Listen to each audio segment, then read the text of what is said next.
성부와 성자와 성령의 이름으로 아멘. 하늘을 우러러.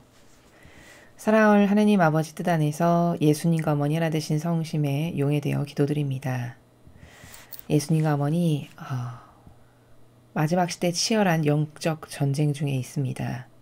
미국을 중심으로 한 이 영적 전쟁이 하루빨리 선의 세력의 큰 승리로 완벽하게 끝날 수 있도록 자비를 베풀어 주시옵소서. 또한 트럼프 대통령과 그를 돕는 군부와 선의 모든 세력과 이 대한민국에 남아있는 선의 세력, 그리고 전 인류 중에 아버지께서 사랑하시는 아버지께 속한 남은 소수의 그 모든 자녀들, 그 선의 세력의 영혼들을 다 끌어안아 예수님과 어머니 하나 되신 성심을 통해 아버지 뜻에 봉헌드리오니 그들을 통해 아버지께서 이루시고자 하시는 아버지의 뜻을 한치의 오차 없이 완벽하게 이루시며 어서 빨리 아버지께서 다스리실 수 있고 군림하실 수 있는 그런 새 시대가 이 인류에게, 저희들에게 하루빨리 다가올 수 있도록 자비를 베풀어 주시옵소서. 이 모든 기도 우리 주 예수 그리스도의 이름으로 기도드리나이다. 아멘. 성부와 성자와 성령의 이름으로 아멘. 안녕하십니까. 하느님의 뜻 성교의 피아수녀입니다. 자, 오늘은 4월 11일 하느님의 자비주일입니다. 특별히 여러분께서 마라나타 성지에 가시지 못하지만 아버지께서 오늘 이제 주시겠다라고 약속하신 그 은총을 받고 싶으시면 여러분이 기도 카드를 소중하게 마음에 간직하시면서 발현하시는 그 시간에 맞춰서 댁에서라도 마음으로 진심을 다해서 기도하시면 그러면 좋을 거라는 생각이 듭니다. 자, 이제 아버지께서 이 인류에게 베풀어 주시는 그 무한한 은총과 사랑에 감사드리면서 오늘 주신 독서와 복음 말씀 여러분들과 함께 학습해 보도록 하겠습니다. 2021년 4월 11일 부활 제2주일 곧 하느님의 자비주일입니다.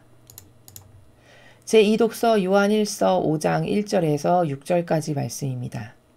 사랑하는 여러분, 예수님께서 그리스도이심을 믿는 사람은 모두 하느님에게서 태어났습니다.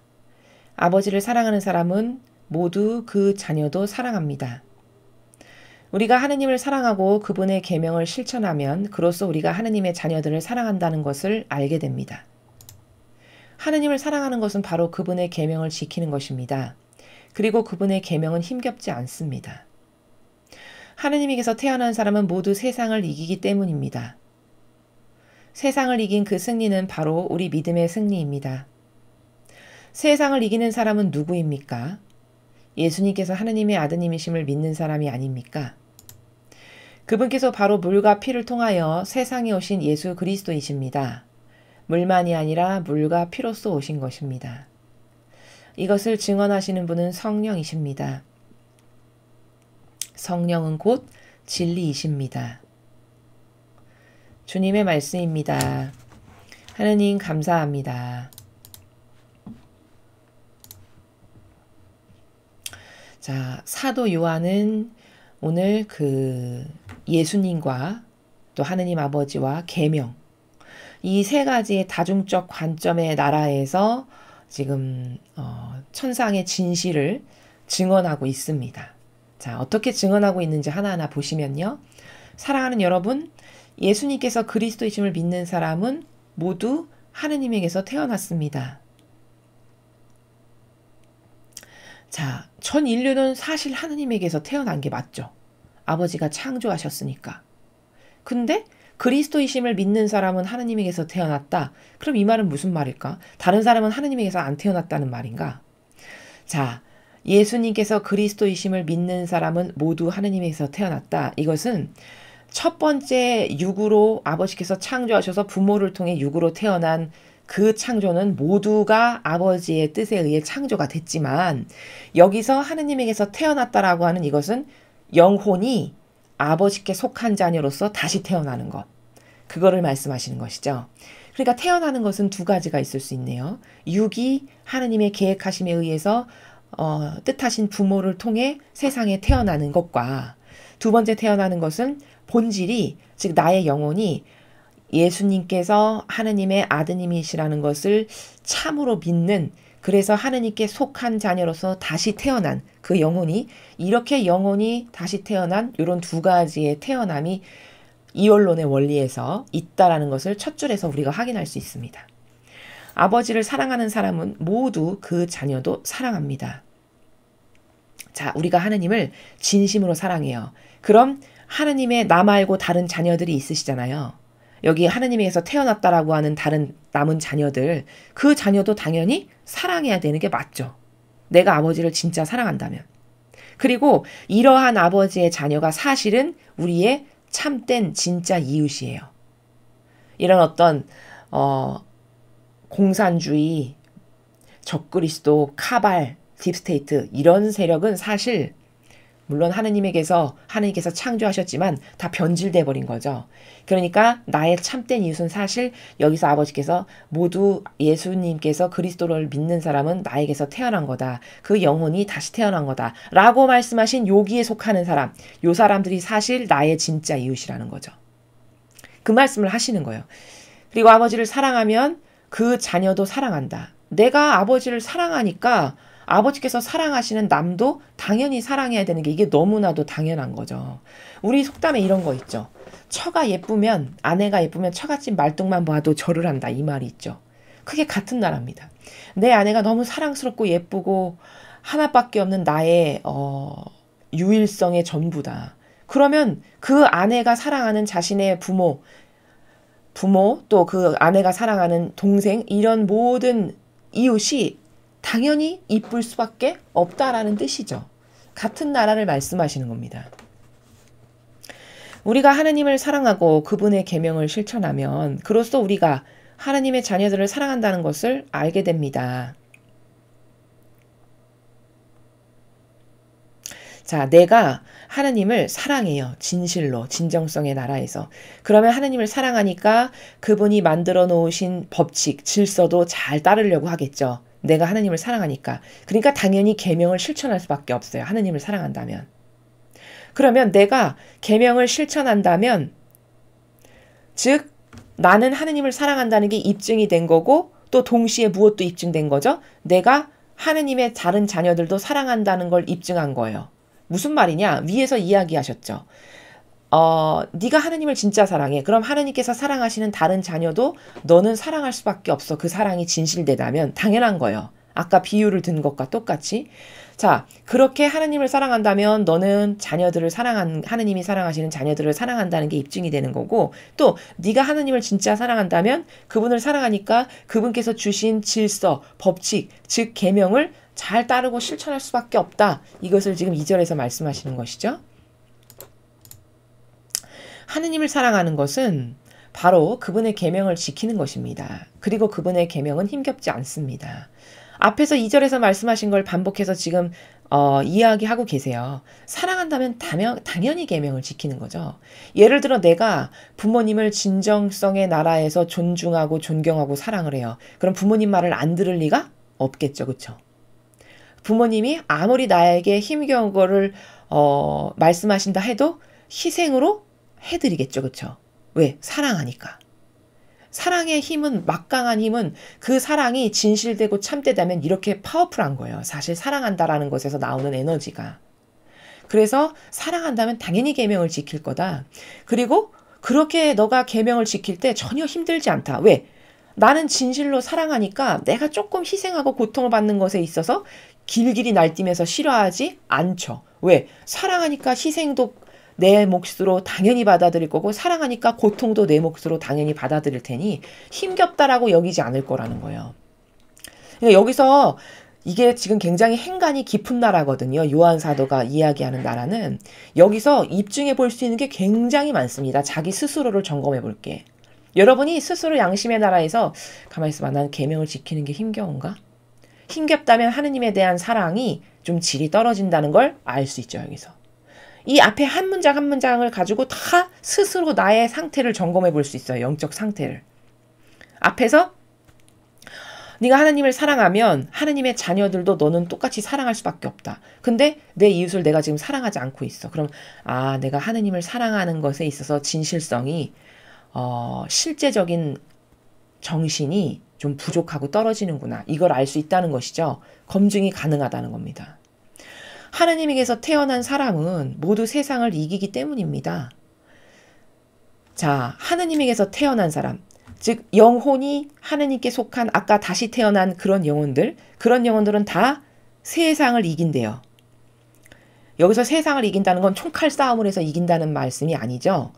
무슨 말이냐? 세상을 이긴다는 건 그런 세상적이고 육적이고 불의에 타협하고 이런 걸 안 한다는 거죠. 왜? 아버지를 사랑하니까 아버지가 주신 계명만을 원칙으로 따르고 지킬 테니까 그 계명의 원칙이 나를 배제하는 거. 그리고 하느님과 이웃을 사랑하는 거. 요 선을 넘지 않을 거잖아요. 그쵸? 그러니까 세상에 이상한 악에 타협하거나 그런 것에 동조하거나 불의를 받는데 그거 하나 되거나 이런 일을 절대 할 리가 없죠. 계명만을 원칙으로 딱딱 지킬 테니까. 그러니까 세상을 이긴다는 거예요. 그런 하느님에게서 다시 태어난 영혼들은.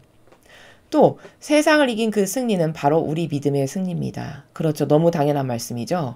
그렇게 지금 살아가는 이 세상에 수많은 사람이 다 사욕과 욕망으로 타협하고 동조하고 협력하고 돈 준다면 엄나무도 올라가고 양잿물이라도 마시는 이런 정신에서 살잖아요. 현대 시대에 많은 사람들이. 근데 나는 하느님에게서 태어났기 때문에 나는 그분의 말씀만을 믿고 따르고 그것만이 진실이고 사실이니까 난 그것 말고는 아무것도 할 게 없어. 이래서 계명만을 따르고 사는 사람이다. 그럼 그런 악에 절대 타협하거나 동조할 리가 없고 그런 악에 하나 될 리는 더더욱 없고 그럼 이것은 어떤 승리냐? 하느님을 철저하게 믿는 우리의 믿음의 승리가 된다라는 게 너무 당연한 것이죠. 그분의 말씀만을 따르고 믿는 우리 믿음의 승리인 것이죠. 그렇죠? 자, 세상을 이기는 사람은 누굽니까? 예수님께서 하느님의 아드님이심을 믿는 사람이 아닙니까? 이렇게 세상의 악에 타협하지도 않고 굴복하지도 않고 인간이 만들어온 제도와 전통 이런 것도 안 따르고 이게 세상을 이긴 사람이요. 이렇게 이긴 사람은 예수님께서 하느님의 아드님이심을 믿는 사람이다. 즉 예수님이 가르쳐주신 가르침과 모범과 정신 이것만을 따르는 사람이다. 그 예수님의 모범, 아버지의 뜻을 완벽하게 행하신 그것만을 믿고 행하기 때문에 세상을 이길 수가 있는 거고 그래서 여기 후미에 예수님께서 하느님의 아드님을 믿는 사람이라는 것은 그 예수님의 모범만을 따르기 때문에 그런 사람은 절대 이 세상의 악의 유혹에 넘어가지 않고 세상을 이길 수 있다. 이렇게 말씀하시는 것이죠. 그분께서 바로 물과 피를 통하여 세상에 오신 예수 그리스도이십니다. 자, 예수님께서 세상에 오실 때 물과 피로써 오셨대요. 그럼 여기서 물이 상징하는 바가 뭘까요? 이건 세례. 그렇죠? 예수님께서 물로 세례 받으셨죠. 세례자 요한을 통해서. 이 세례의 의미, 또 물은 깨끗하게 한다는 의미가 있어요. 또 생명의 의미도 있습니다. 자, 이러한 물. 그리고 피는 어떤 피죠? 예수님께서 우리를 위해서 배상과 보속의 산 희생제물로서 흘리신 피. 이런 예수님의 산제물의 피. 그리고 이 피를 통해서 우리는 모두 다 구원을 받을 수 있는 자격이 생겼죠. 그러니까 곧 피는 이꼬르 생명이에요. 예수님의 피로써 우리가 죽어가는 처지에서 다시 생명을 얻었으니까요. 이러한 예수님의 물과 피, 이 두 가지를 가지고 세상에 오셨다라는 거예요. 물만이 아니라 물과 피로써 오신 것입니다. 이것을 증언하시는 분은 성령이십니다. 자, 예수님께서 이렇게 물과 피로 세상에 우리를 구원하시기에 오셨다라는 것을 성령 하느님께서 증명하신대요. 어떻게 증명하시죠? 어떻게 증명하셨어요? 그렇죠. 예수님이 행하신 수많은 기적들, 이적들, 표징들 이게 다 성령 하느님께서 이루신 거죠. 이분이 누구시다라는 것을 입증해 주시는 거예요. 이분이 바로 참된 그리스도요 메시아시요 하느님의 아드님이시라는 걸 이렇게 성령 하느님께서 증언하신 거죠. 이렇게 예수님께서 물과 피로 산 희생제물로서 우리에게 구원하시기 위해서 오셨다라는 그런 구원자라는 것을 성령 하느님께서 그 기적과 이적과 표징을 통해 손수 증언해주고 계신다. 이런 말씀이시죠. 성령은 곧 진리입니다. 이렇게 성령이 이루신 많은 기적들, 이런 기적들이 참된 진실과 사실이죠. 이게 헛된 망상이 아니라, 그쵸? 이 성령 하느님께서 수많은 군중들에게 3년 동안 이루 헤아릴 수 없이 많이 보여주셨던 이런 수많은 표징, 기적. 이게 다 뭡니까? 이게 사실이고 진실이죠. 그러니까 성령은 곧 진리입니다. 이렇게 말씀하신 거예요. 그렇게 성령께서 입증하신 수많은 기적들은 진리, 곧 참된 진실이고 사실입니다. 이렇게 말씀하시는 나라라는 겁니다. 자, 그래서 오늘 요한 1서에서는 하느님을 사랑하는 자녀들은 어떤 자녀들인가? 계명을 따르고 예수님을 인정하고 또 그분의 정신과 가르침과 모범을 따르는 그런 자녀들이다. 그런 자녀들이 사실 우리의 참된 이웃이다. 이렇게 말씀하고 계시고 또 그런 자녀들은 세상을 이긴다. 이렇게 증언하고 있죠. 그래서 이런 예수님과 하느님 아버지와 계명과의 관계성의 나라에서 참된 진실과 사실의 나라를 지금 요한 1서에서 하나하나 다 입증해주고 계시다라는 것을 배웠습니다. 자, 계속해서 복음 말씀 보시겠습니다. 요한복음 20장 19절에서 31절까지 말씀입니다. 주님 영광 받으소서. 그날 곧 주간 첫날 저녁이 되자 제자들은 유다인들이 두려워 문을 모두 잠가놓고 있었다. 그런데 예수님께서 오시어 가운데 서시며 평화가 너희와 함께 하고 그들에게 말씀하셨다. 이렇게 말씀하시고 나서 주님의 두 손과 옆구리를 그들에게 보여주셨다. 제자들은 주님을 뵙고 기뻐하였다. 예수님께서 다시 그들에게 이르셨다. 평화가 너희와 함께. 아버지께서 나를 보내신 것처럼 나도 너희를 보낸다. 이렇게 이르시고 나서 그들에게 숨을 불어넣으며 말씀하셨다. 성령을 받아라. 너희가 누구의 죄든지 용서해주면 그가 용서를 받을 것이고 그대로 두면 그대로 남아있을 것이다. 12제자 가운데 하나로서 쌍둥이라고 불리는 토마스는 예수님께서 오셨을 때 그들과 함께 있지 않았다. 그래서 다른 제자들이 그에게 우리는 주님을 배웠소 하고 말하였다. 그러나 토마스는 그들에게 나는 그분의 손에 있는 못자국을 직접 보고 그 못자국에 내 손가락을 넣어보고 또 그분 옆구리에 내 손을 넣어보지 않고는 결코 믿지 못하겠소 하고 말하였다. 여드레 뒤에 제자들이 다시 집안에 모여 있었는데 토마스도 그들과 함께 있었다. 문이 다 잠겨 있었는데도 예수님께서 오시어 가운데 서시며 평화가 너희와 함께 하고 말씀하셨다. 그러고 나서 토마스에게 이르셨다. 네 손가락을 여기 대보고 내 손을 보아라. 네 손을 뻗어 내 옆구리에 넣어 보아라. 그리고 의심을 버리고 믿어라. 토마스가 예수님께 대답하였다. 저의 주님, 저의 하느님. 그러자 예수님께서 토마스에게 말씀하셨다. 너는 나를 보고서야 믿느냐? 보지 않고도 믿는 사람은 행복하다. 예수님께서는 이 책에 기록되지 않은 다른 많은 표징도 제자들 앞에서 일으키셨다. 이것들을 기록한 목적은 예수님께서 메시아시며 하느님의 아드님이심을 여러분이 믿고 또 그렇게 믿어서 그분의 이름으로 생명을 얻게 하려는 것이다. 주님의 말씀입니다. 그리스도님 찬미합니다. 자, 오늘 이 요한복음을 통해서 좀 잠시 살펴봐야 될 몇 가지 관점이 있습니다. 자, 먼저 예수님께서 평화가 너희와 함께 이 인사를 3번이나 하셨어요. 여기 지금 반복적으로 이 복음을 보면 3번을 하셨거든요. 그러면 평화가 너희와 함께 이 인사를 왜 3번이나 하셨을까? 부활하셔 나타나셔가지고. 이거 괜히 의미 없는 뜻없이 그냥 아무 의미 없이 하신 인사 아닙니다. 예수님께서는 무의미하게 뭐 하나도 행하시는 법이 없으신 분이세요. 아버지도 마찬가지시고. 신적인 나라라는 것은 바로 그래요. 손가락 하나 이렇게 올리는 것까지도 다 거기에 신적 의미가 들어있지만 우리가 모를 뿐이라는 겁니다. 자, 그럼 평화가 너희와 함께라고 3번 말씀하신 이 나라가 뭐냐? 자, 예수님이 오시기 이전까지 인류는 하늘과 땅을 연결시켜줄 매개체가 없었어요. 존재하지 않았습니다. 하늘과 땅을 연결시켜줄. 즉 다시 말하면 무슨 뜻이냐? 예수님께서 이 지상에 오셔가지고 우리와 똑같은 육을 취해가지고 오셔서 모든 것을 다 행하셨기 때문에 예수님은 영혼은 신성이셨지만 겉의 육은 인성, 우리와 똑같은 인간이셨죠. 그래서 인간이 가지고 있는 어떤 한계나 속성을 다 가지고 계신 것과 똑같아요. 우리의 한계성을 그대로. 그럼 그런 한계성을 가지고 계신 상태에서 완벽한 산 희생제물로서 배상과 보속을 완벽하게 다 하셨죠. 자, 그렇게 배상과 보속을 산 희생제물로서 한계적인 6가지 그대로 가지고 계신 상태에서 했다라는 것은 영적으로 무슨 뜻이냐?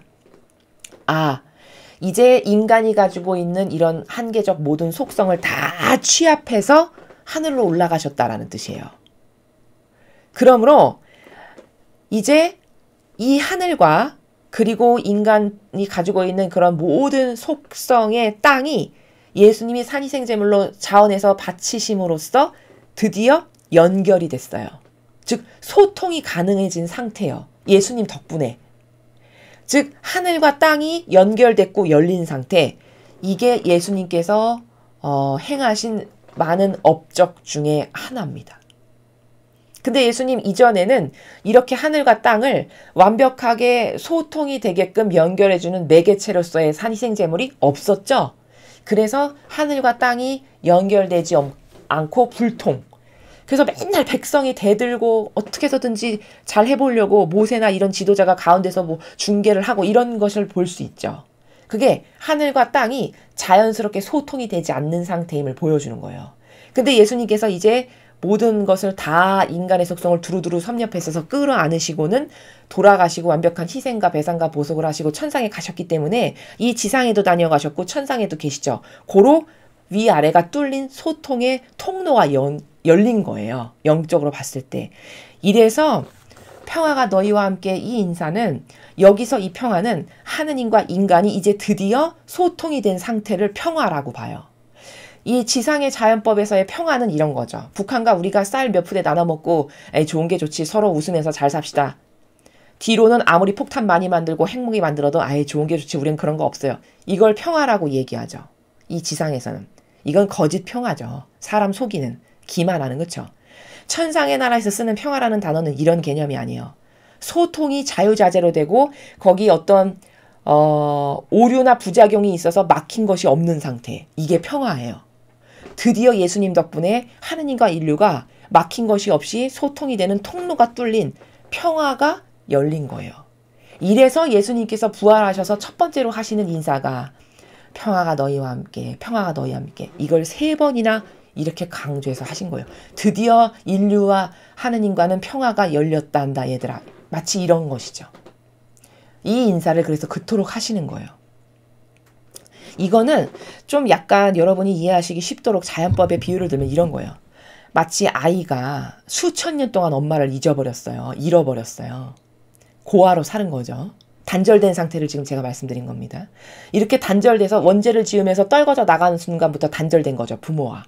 떨어져 나간 거잖아요. 이렇게 해서 고아처럼 단절돼서 살았어요. 엄마를 잃어버리고. 근데 수천 년 만에 잃어버린 엄마를 만난 거예요. 상봉한 거예요. 이게 바로 평화가 너희와 함께라는 뜻이 그 인사말에 담겨있는 내포적 의미가 바로 이런 거라는 겁니다. 얼마나 기쁜 인사인가요? 얼마나 행복한 인사예요. 그쵸? 바로 이런 것과 똑같다라는 거죠. 이 의미를 하나 알 필요가 있고 그 다음에 여기 보면은 제자들에게 예수님께서 성령을 받아라 하고 이렇게 숨을 불어넣으시죠. 자, 이 영이라는 건 성령을 받아라 그리고 제자들에게 하고 이렇게 영을 불어넣어 주셨어요. 이 영이라는 것은 영혼이 받는 겁니다. 영혼이. 나의 내면 안에 있는 나의 영혼이 받는 그런 나라예요. 또 성령을 받아라 해서 후 불어넣으셨다고 해서 모두가 똑같은 성령을 받는 건 아니에요. 왜냐? 반향에 따라 다 다르게 받을 수밖에 없어요. 하느님께서 주시는 모든 것은 다 그래요. 제가 앞에 강의에서도 말씀드렸죠. 지금은 마치 비유로 하면 은총이 폭포수처럼 쏟아지는 시대예요. 이 시대는 지금. 태양빛이 너무 장렬해가지고 뜨거워서 못 살아서 가려야 될 만큼 이 정도로 은총이 쏟아지는 시대라고요. 근데 이렇게 은총을 하느님께서 많은 쏟아 부으시지만 75억의 지구의 모든 인구가 다 그 은총을 받냐? 그렇지 않다는 거죠. 그렇지 않다는 건 이거랑 똑같아요. 어떤 나무는 그늘에 심겨져 있고 어떤 나무는 양지바른 어떤 나무는 그런 어떤 좋은 위치에 심겨져 있고 또 집에도 앞에 정원의 앞들에 심겨져 있는 나무가 똑같이 다 키가 크고 쑥쑥 잘 자라는 건 아니죠. 자기가 심겨져 있는 환경의 상태에 따라 햇빛을 많이 받는 상태에 심겼는지 많이 받지 못하는 응달에 심겨졌는지에 따라서 그 나무의 성장이나 발육 상태가 다 다르죠. 영혼도 이것과 똑같아요. 그 하나님께서 주시고자 하시는 은총을 온갖 마음과 영혼을 활짝활짝 열어서 다 받는 영혼이 있는가 하면 자기의 뜻으로 다 겹겹이 쌓고 가로막아서 아무리 은총을 주셔도 받지 못하는 이런 영혼도 있어요. 그래서 마찬가지로 여기 성령을 받아라도 다 자신이 하느님께 어떻게 반응하느냐에 따라서 다 다르게 받는 것이지 성령 주신다라고 해서 누구나 다 똑같이 성령을 받는 것은 아니다라는 겁니다. 그리고 이렇게 인간의 영혼이 하느님께서 주시는 은총의 성령을 받게 되면 일단 사고방식이 달라지게 돼요. 여러분께서 저희 강의를 듣기 이전과 듣고 난 이후 그것도 한두 번 들어서는 안 되고 예를 들어 몇 년이 지난 다음에 자신의 영혼의 상태를 이렇게 한번 객관화해서 한번 생각해 보실 필요가 있으실 것 같아요.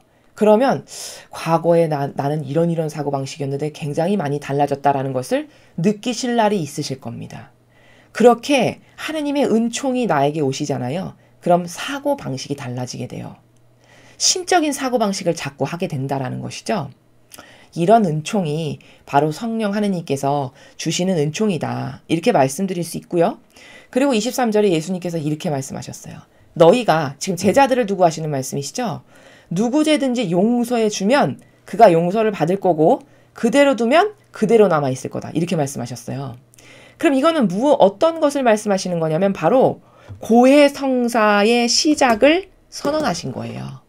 제자들을 통해서. 그렇죠. 23절이 고해성사지 뭡니까? 오늘날에. 사제가 나는 하나님 아버지 예수님의 이름으로 성부와 성자와 성령 누구누구의 죄를 용서합니다. 이렇게 하잖아요. 고해성사 끝에. 바로 그 나라를 23절에서 지금 말씀하시는 거잖아요. 네가 누구의 죄든지 용서를 해줘. 그럼 그가 용서를 받을 거고 네가 용서 안 해줘. 그럼 그대로 남아있을 거다. 이거는 사제직을 수행하는 직분이 아버지의 뜻을 똑바로 수행하는 예수님의 정신과 가르침과 모범을 완전히 닮은 그런 사제직을 똑바로 하는 사람이 나는 하느님 아버지의 뜻 안에서 예수님의 이름으로 당신의 죄를 이렇게 용서합니다라고 하면 진짜 용서가 되는 거고 만약에 용서해 주지 않는다. 그러면 그대로 남아있다라고 고해성사의 원조, 시초를 지금 말씀하시는 나라가 23절이다라는 겁니다. 이해가 되시죠? 자, 그리고 오늘 이 요한복음에서 우리가 전반적으로 알아야 될 거는 이런 거예요. 여기 지금 예수님께서 제자들이 이게 무서워가지고 이렇게 다락방에 숨어 있는 거잖아요. 여기 보면 19절에 주간 첫날이 됐어요. 근데 무서워가지고 문 다 잠가놓고 자기네끼리 옹기종기 모여가지고 아들아들 떨고 있는 거예요. 쉽게 말하면. 왜일까요? 자기네들도 잡아갈까봐. 예수님이 그렇게 험악하게 돌아가시는 것을 다 봤잖아요. 그 무덤에 안치시키시는 것을 이렇게 보면서 다 봤을 거 아니에요. 제자들이. 그러면서 얼마나 무서웠을까요? 그렇죠? 인성이 펄펄 살아있는 때인데. 그러니까 무서워 죽겠는 거죠. 두렵고. 그러니까 다 문 잠가놓고 자기네끼리 올망졸망 모여서 이렇게 있는 상태예요. 근데 갑자기 한가운데 예수님께서 딱 나타나셔서 평화가 너희와 함께 이렇게 말씀을 하시는 거예요. 그럼 여러분, 이 세계를 여러분은 이해를 하실 수 있나요? 그러니까 이렇게 사람이 여기 공간에 이렇게 있는데 여기 갑자기 한가운데 여기 문도 다 잠그고 아무것도 출입구가 없는데 갑자기 예수님이 나타나셨다면은 이거를 일반인이 과연 어떻게 이해할까요? 여러분은 신앙인이시니까 뭐 믿음으로 믿는다 이렇게 말씀하실 수 있겠지만 그럼 이거는 입증이 불가능한 나라냐? 그게 아니라는 거예요. 제가 지금 드리는 말씀은. 무슨 말이냐? 이게 얼마든지 가능한 세계라는 거죠. 이 세계에 대한 영이 열리지 않아서 저게 어떻게 가능할까? 이렇게 생각하는 것이지 이건 얼마든지 이 자연법에서도 충분히 납득 가능하게끔 입증할 수 있는 나라다라는 거예요. 어떻게 입증이 가능하냐? 여러분 생각해 보세요. 인간이 만들어 놓은 무슨 레이저 광선, 뭐 적외선, 뭐 이런 빛 이런 거 있죠. 그것이 이런 벽 뚫고 통과하나요? 안 하나요? 벽 뚫고 통과하죠.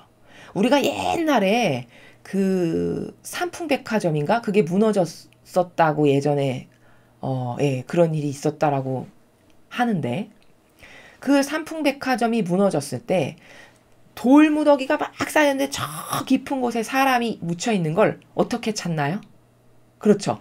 그 뭐 이렇게 적외선 파 같은 그런 어떤 특수한 사람의 열 같은 걸 감지할 수 있는 그런 파장을 쏘아가지고 그런 빛을 쏘아가지고 반사되는 것을 읽음으로써 보이지 않지만 뚫고 나가가지고 저 안에 깊숙한 곳에 무엇이 있는지를 인간이 다 볼 수 있죠.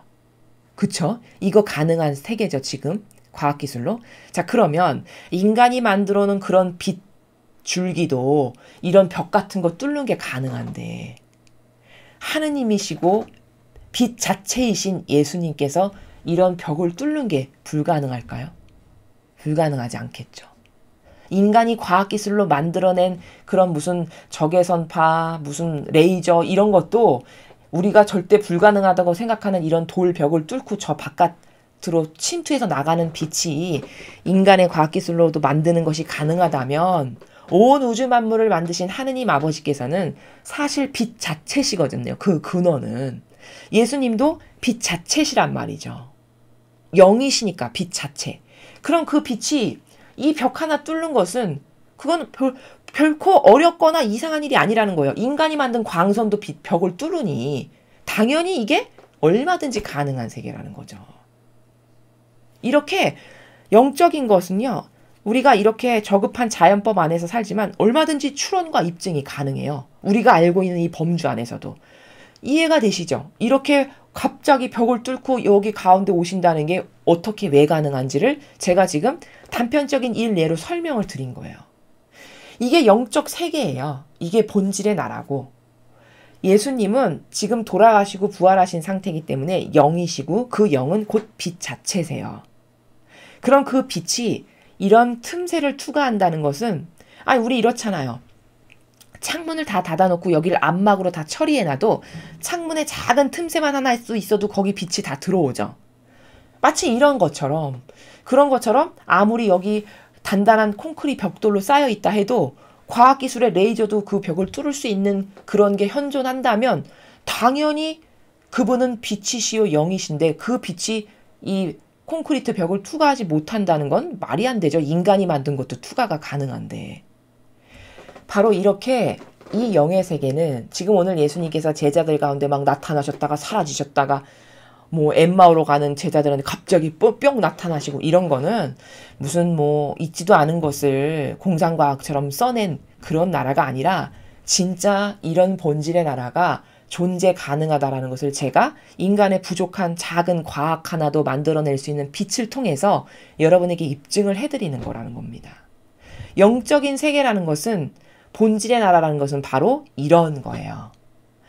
자, 그래서 오늘 이 복음 말씀을 통해서 며칠 전에서도 그 영의 세계에 대해서 제가 말씀을 잠깐 드렸었는데 그런 것과 마찬가지로 이런 어떤 영의 세계에서 일어나는 사건들은 불가능한 어떤 신비적인 그냥 무턱대고 믿어야 되는 뭐 어떤 막연한 그런 나라가 아니라 다 우리가 부족하지만 알고 있는 이런 자연법 가운데서도 지금 여러분이 납득이 되시고 수긍이 되시잖아요. 아, 그렇구나. 그렇지. 그런 광선도 인간이 만든 것도 투과한다면 당연히 빛 자체이신 주님은 얼마든지 뚫고 들어오실 수 있는 게 너무 당연하지.